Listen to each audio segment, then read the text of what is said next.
Well, good morning.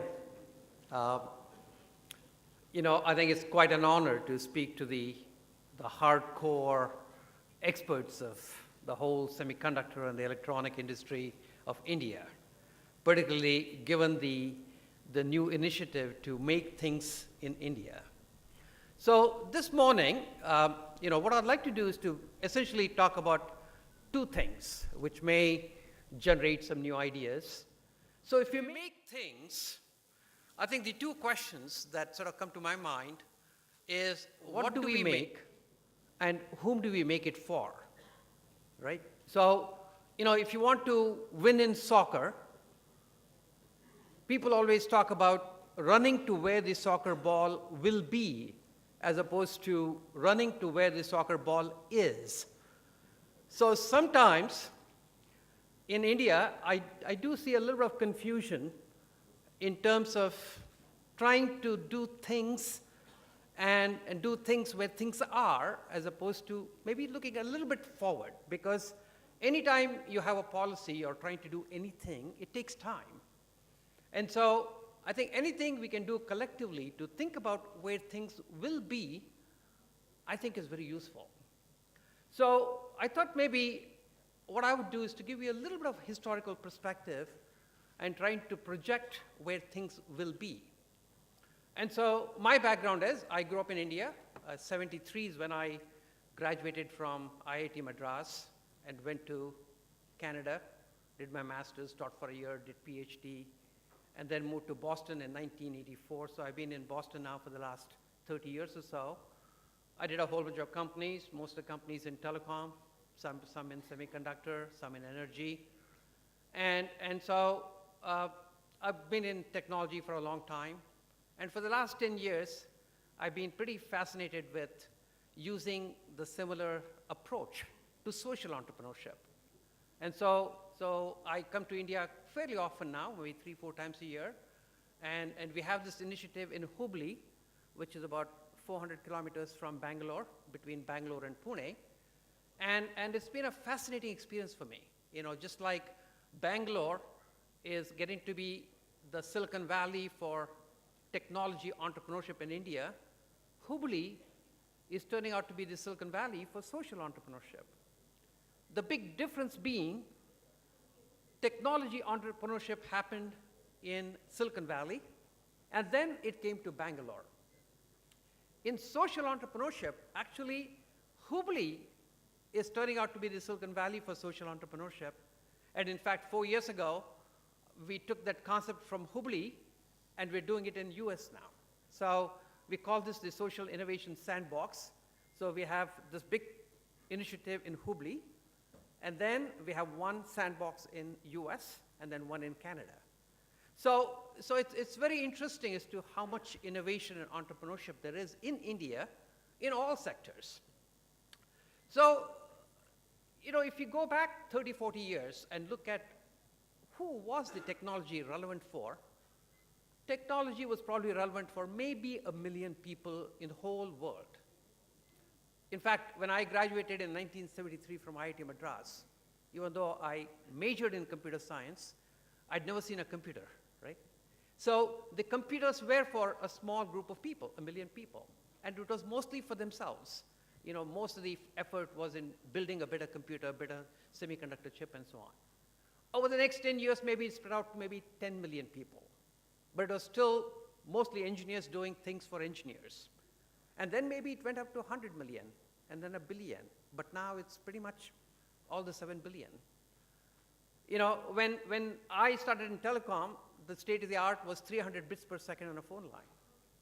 And then it went up to 9,600 bits. And then it was, again, relevant to a very few large companies which had a few computers, and you had to connect those computers. And over the course of time now, everybody has a cell phone, and it's relevant to everybody.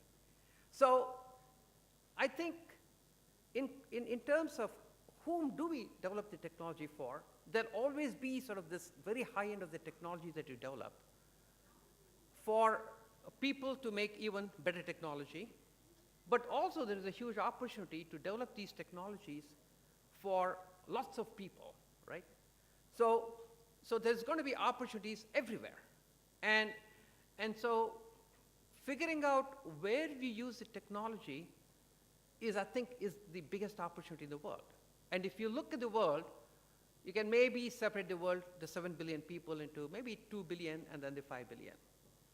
So the 2 billion people have technology, and the world has focused a lot on it, a lot of effort in actually doing this technology. But now that technology is spreading out to the broader markets, the other 5 billion people.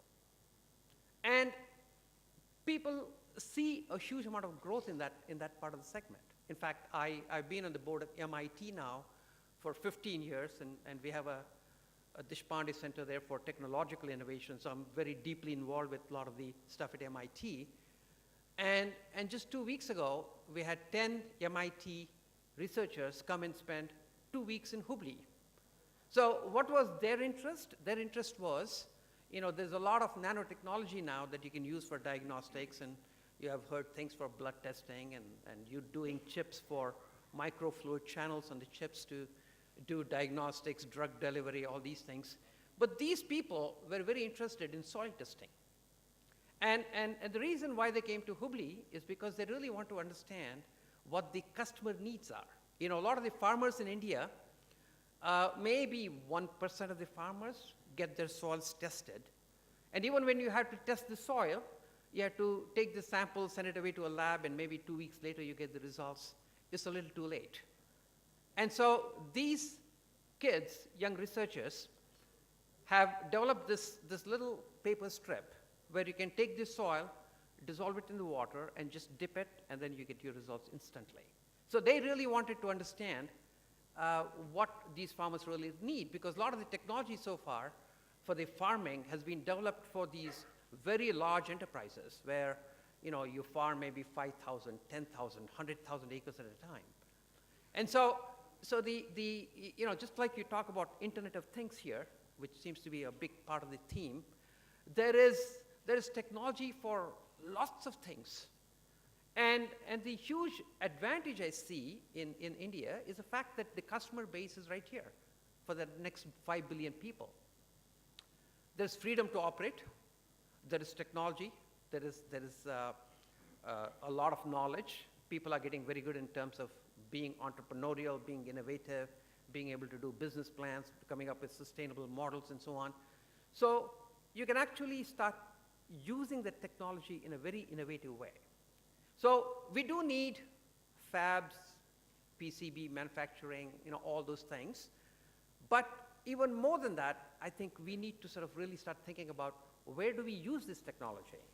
And I think the policies now, the policymakers, I should congratulate you, because I left in '73, and most of my companies were in the US, and so I didn't really have that much exposure to India, except for one company that I'm doing together with, I know Sanjay Naik is a big part of this IESA, and I'm the chairman of Tejas Networks, which is a company we started in Bangalore 15 years ago. And in the last 5 years, I've seen an amazing amount of support, policy support for people making things here.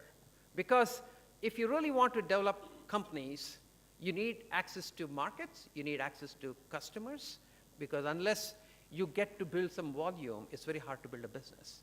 So the policies actually are very good. They've done a good job. But next thing we need to do is to make sure that we can implement those policies in a way that we actually see the reality of Make in India. So anything we can do to focus on making sure that the ecosystem gets developed. The way the ecosystem gets developed in US is that usually there is an aggregation. There's usually a leader who emerges within a sector, and that leader then provides the umbrella for a lot of other innovative little companies and a whole bunch of other entrepreneurs to come up and do different things. Because we know that innovation is very difficult to happen in a larger organization. Anytime you get a lot of people together, because you don't really have a good culture in a larger organization or a reward system where people can experiment lots of things, and when you experiment, you fail. I mean, things work, things may not work.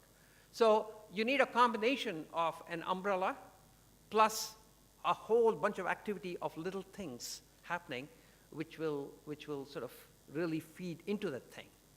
And so I'm hoping that whether it's education or healthcare or telecom or any of these sectors, that we'll start seeing a few bigger companies in India emerge. And then they provide the umbrella for a lot of other entrepreneurs to do lots of different things. And all this innovation always happens at the multidisciplinary boundaries, because you get deep into a certain sector, you become an expert, and then you get jaded a little bit. And the only way you have a breakthrough is when somebody who comes from outside of that sector comes and asks a silly, simple question like a little kid, and then suddenly there's a breakthrough.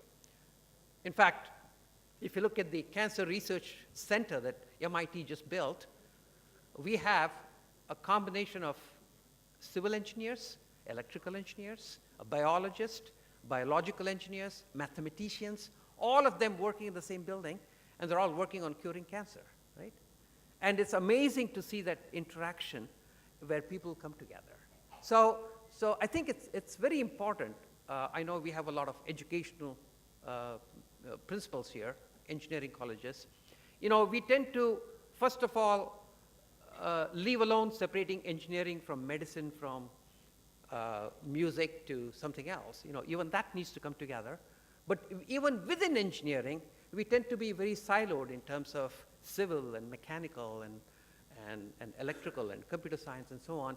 We need to encourage people to be a lot more multidisciplinary, because things are changing so fast that it's always at the edge of that disciplines where new things emerge.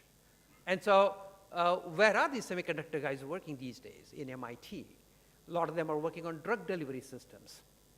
The way the drug is delivered today is you take a medication, and doesn't matter whether you have a problem here or here, you almost, like it's a nuclear attack. You take a lot of medication and maybe a little bit of it gets to where it needs to get to.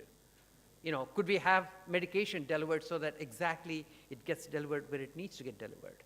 And can we have a mechanism by embedding this medication on little chips and microfluidic channels and so on, so that it gets delivered at the rate at which you should do it? For example, there's a company in Boston where they do this thing called the punctum plugs, where there's a little hole in the eye where you can just take this thing and inject it, and it has the ability to release the medication gradually over the course of 6 months. So when you have a cataract surgery or something like that, you don't have to do these drops twice a day or something like that, because when you do these drops, the way you're delivering the medication is that you give it a big jolt, and then slowly it dies, and then you give another big jolt, right? Wouldn't it be great if you could just deliver the medication in a very smooth way? And so I think the semiconductors are going to sort of get into all kinds of things, whether it's a little machine to do Aadhaar and help people get something, or do the education or drug delivery or agriculture or all kinds of things. And so I would encourage all of you to sort of be a little bit more multidisciplinary and look out for that innovation. And so that 5 years from now, India, if India can position itself as the country that comes up with a solution for that next 5 billion people, because the necessity is always the mother of invention. And the necessity in India is affordable solutions that can scale.